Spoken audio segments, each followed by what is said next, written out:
Sahabat ODB, kita dengarkan renungan penghibur jiwa seri Paskah Sejati. Kita temukan arti Paskah yang sejati dan kaitannya dengan kehidupan, kematian, dan kebangkitan Yesus bagi hidup kita.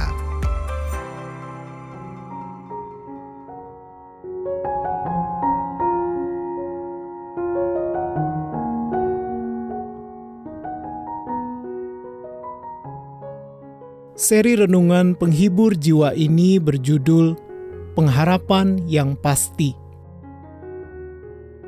Firman Tuhan yang terdapat di dalam 1 Korintus pasal yang ke-15 ayat 12-20 mengatakan, "Jadi, bila mana kami beritakan bahwa Kristus dibangkitkan dari antara orang mati, bagaimana mungkin ada di antara kamu yang mengatakan bahwa tidak ada kebangkitan orang mati?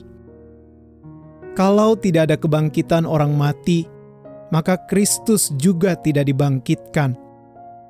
Tetapi andai kata Kristus tidak dibangkitkan, maka sia-sialah pemberitaan kami dan sia-sialah juga kepercayaan kamu. Lebih daripada itu, kami ternyata berdusta terhadap Allah, karena tentang Dia kami katakan bahwa Ia telah membangkitkan Kristus, padahal Ia tidak membangkitkannya, kalau andai kata benar bahwa orang mati tidak dibangkitkan. Sebab jika benar orang mati tidak dibangkitkan, maka Kristus juga tidak dibangkitkan. Dan jika Kristus tidak dibangkitkan, maka sia-sialah kepercayaan kamu, dan kamu masih hidup dalam dosamu. Demikianlah binasa juga orang-orang yang mati dalam Kristus. Jikalau kita hanya dalam hidup ini saja menaruh pengharapan pada Kristus, maka kita adalah orang-orang yang paling malang dari segala manusia. Tetapi yang benar ialah bahwa Kristus telah dibangkitkan dari antara orang mati sebagai yang sulung dari orang-orang yang telah meninggal. Sahabat ODB, ayat emas renungan ini terambil dari 1 Korintus pasal yang ke-15 ayat yang ke-20. Kristus telah dibangkitkan dari antara orang mati sebagai yang sulung dari orang-orang yang telah meninggal. Mantan Kanselir Jerman Barat, Konrad Adenauer, berkata, "Jika Yesus Kristus sungguh hidup, ada pengharapan bagi dunia. Jika tidak, saya tak melihat seberkas pun sinar pengharapan bagi manusia." Ia berkata, "Saya percaya kebangkitan Kristus adalah salah satu fakta sejarah yang paling terbukti kebenarannya. Kebangkitan Kristus dan kebangkitan kita saling berkaitan." Demikianlah pemikiran Paulus dalam 1 Korintus pasal 15. Jika Kristus tidak bangkit, apa yang terjadi? Di dalam ayat 14 dikatakan, pemberitaan yang sia-sia. Kemudian di dalam ayat yang ke-15 dikatakan kesaksian dusta.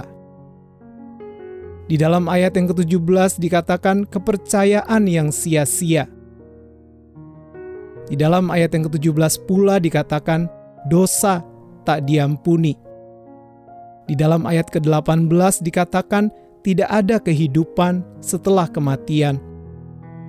Dan di dalam ayat ke-19 dikatakan musnahnya pengharapan.